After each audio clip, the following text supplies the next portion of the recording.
Hi guys, rideshare PA here on this fabulous Friday. I want to say everybody welcome, and I hope this is a start to your beautiful weekend. All right, today I want to talk about something that I covered. I'm going to do it later tonight. However, my good friend Dustin is driving, just came out with another video basically talking about the exact same thing, and after watching his, um, I asked him permission if I could link his video in the description, which I did.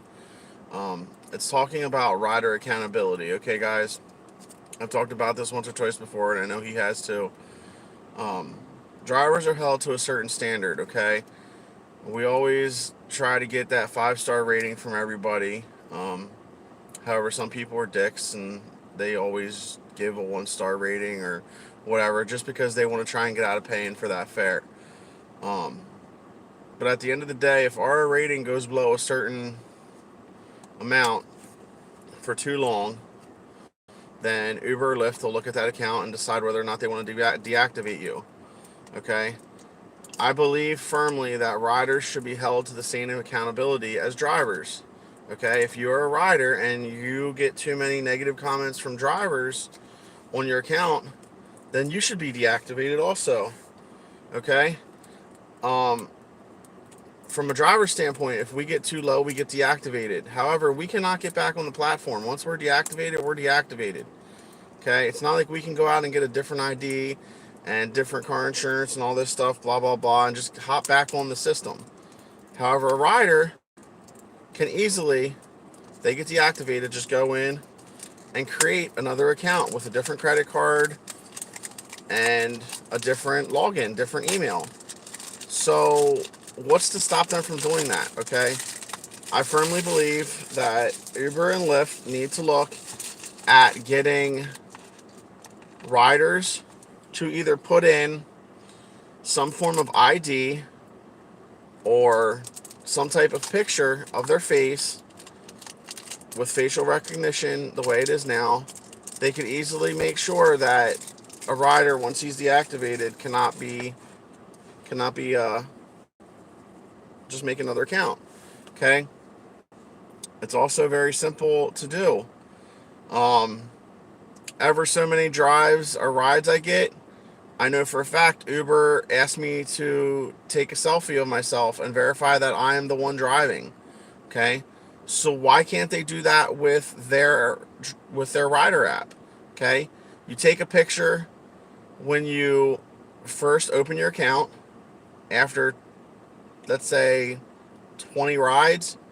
It asks you to verify your identity again, and you take a picture just like they do with their drivers. Okay, it's a double-edged sword. Okay, if you're doing it with your drivers and you have the capability of doing it with them, why can't you do it with your riders?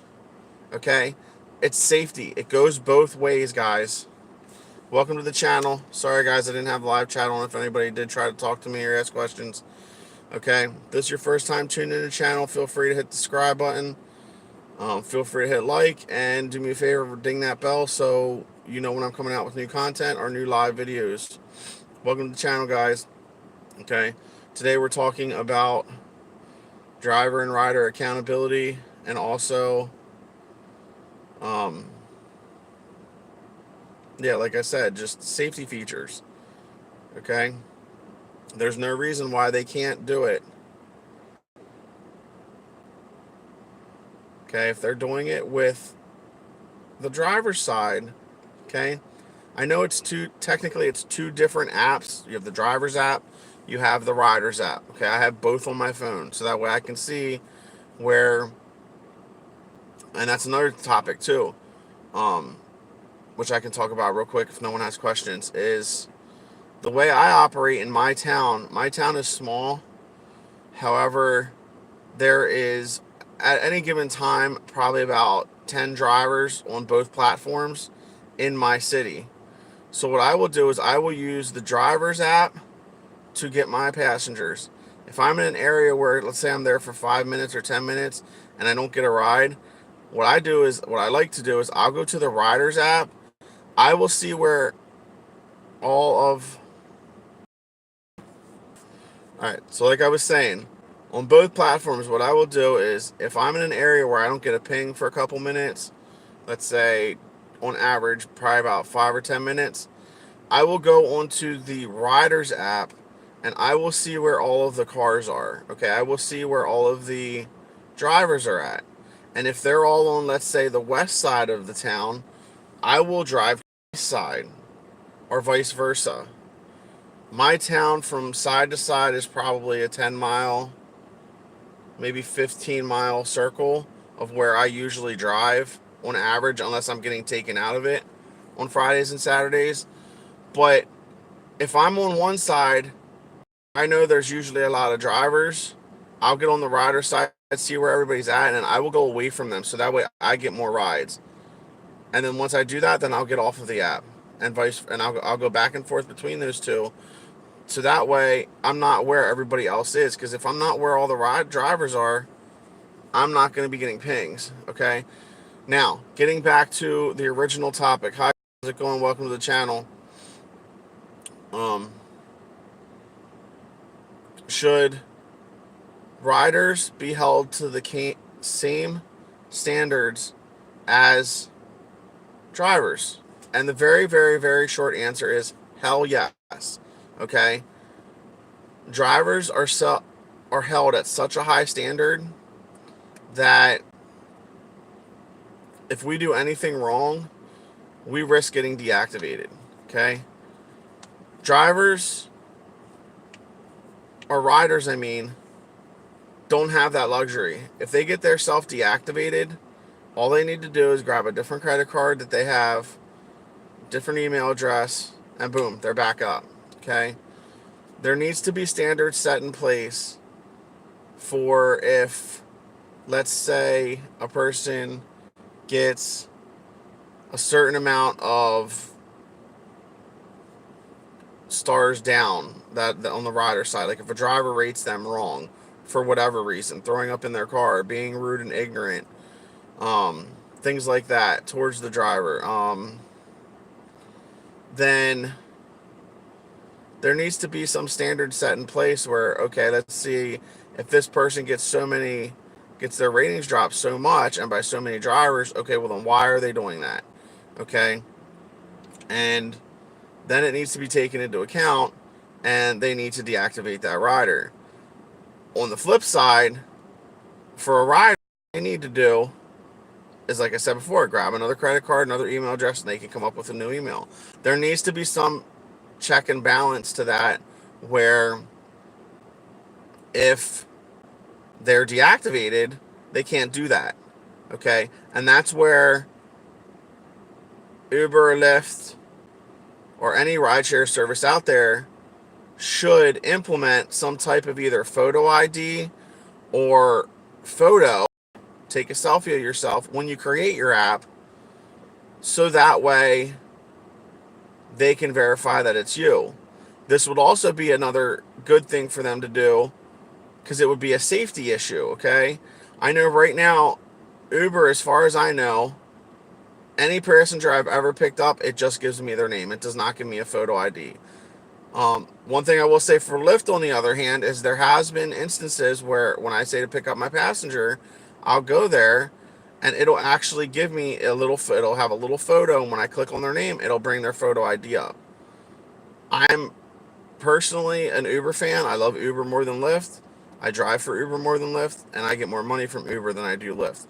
However, there is some small things that Lyft does better than Uber, and this would be the only one that right now that I can think of. They put a photo ID of their passenger in there sometimes. Not all the times, but sometimes. And I think that is not a requirement. It's something that the passenger does when they want to. However, I firmly believe that both platforms should highly make this a requirement. Okay, it needs to be a requirement. Not just for passenger safety, but for driver safety. Okay? We're required to put pictures up. Why aren't the riders? Okay? We are set to higher standards. Why aren't the riders? Okay? If you can do it on one side of the app, you can do it on the other. All right. All right, guys. That's all I wanted to talk about today was basically the fact that, in my opinion, they need to be held to better standards.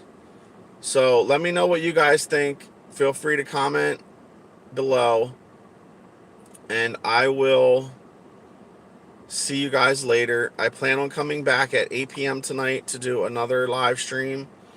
Like I said before, I am... What's up, 4K? How's it going?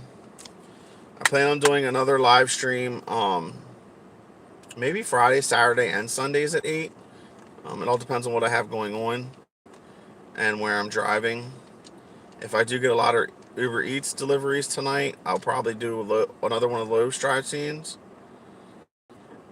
Yes, it definitely should be. What's up, Sad? As long as people keep coming into the room, I'll stay on. But I was actually headed out. So I'm probably going to get into the habit now of doing a live stream on Friday nights and Sundays before I go to bed for work. I'm not sure what time that would be, but usually Fridays are around 8. If I get a lot of Uber Eats pings, I'll do a live stream literally of me just delivering Uber Eats because I don't have to worry about privacy issues there. And that was always fun. I did that last weekend. It actually turned out really good, I think. I liked it.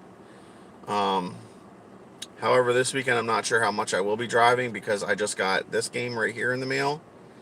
For people that ask me if I game, yes, I do game. This just came out today. So this will be in my Nintendo Switch this whole weekend. Who knows, maybe I'll do a live stream of it. It's not related to Uber or Lyft at all, but people keep asking me if I game. So yes, Zelda Link's Awakening. It looks amazing. It takes me back to the Game Boy games when I was a kid. So I'm looking forward to playing this.